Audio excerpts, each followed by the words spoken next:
Hello viewers, இது ஆரி embroidery class 7. இந்த வீடியோவில் அடுத்ததாக நீங்கள் என்ன ஸ்டிச் பண்ணணும் அப்படின்றதுக்கான டிசைன்ஸ் எல்லாம் கொடுத்துருக்கேன்.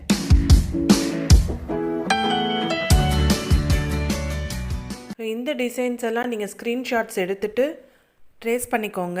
ட்ரேஸ் பண்ண டிசைன்ஸில் நீங்கள் அவுட்லைன் ஸ்டிச் பண்ணி ப்ராக்டிஸ் பண்ணி பாருங்கள். ஆரி எம்ப்ராய்டரி பொறுத்த வரைக்கும் ப்ராக்டிஸ் ரொம்ப அவசியம்.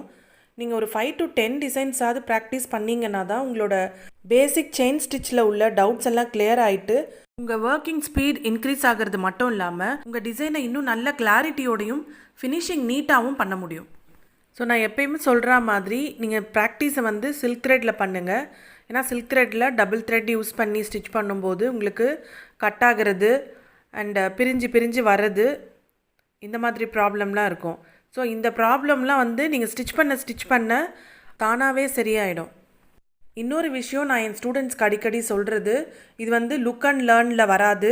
ஏன்னா நீங்கள் பார்த்த உடனே இதை கற்றுக்க முடியாது. இதை எவ்வளோ களவு நீங்கள் ப்ராக்டிஸ் பண்ணுறீங்களோ அவ்வளோ களவு தான் நீங்கள் வந்து ஆரி எம்ப்ராய்டரியில் ஒரு எக்ஸ்பர்ட் ஆக முடியும். ஸோ நிறைய பேர் சொல்கிற விஷயம் வந்து டைம் இல்லை, ப்ராக்டிஸ் பண்ணுறதுக்கு டைம் இல்லை, நாங்கள் கற்றுக்கிட்டோம் அடுத்தது ஸ்கிப் பண்ணி போகலாம் அப்படின்னு சொல்லுவாங்க. ஸோ இது வந்து நீங்கள் எவ்வளோ அளவுக்கு பேசிக் செயின் ஸ்டிச்சை வந்து நீங்கள் ப்ராக்டிஸ் பண்ணி அதில் ஃப்ளூயண்ட் ஆகுறீங்களோ அவ்வளோ அளவு வந்து பின்னாடி நீங்கள் பீட்ஸ் தைச்சாலும் சரி, ஜர்தோசி தைச்சாலும் சரி, கட் ஒர்க் இந்த மாதிரி விஷயங்கள் பண்ணாலும் சரி, எதுக்காக இருந்தாலும் உங்களுக்கு பேசிக் வந்து செயின் ஸ்டிச் தான். ஸோ நீங்கள் அதை கண்டிப்பாக நீங்கள் ப்ராக்டிஸ் பண்ணியே தான் ஆகணும்.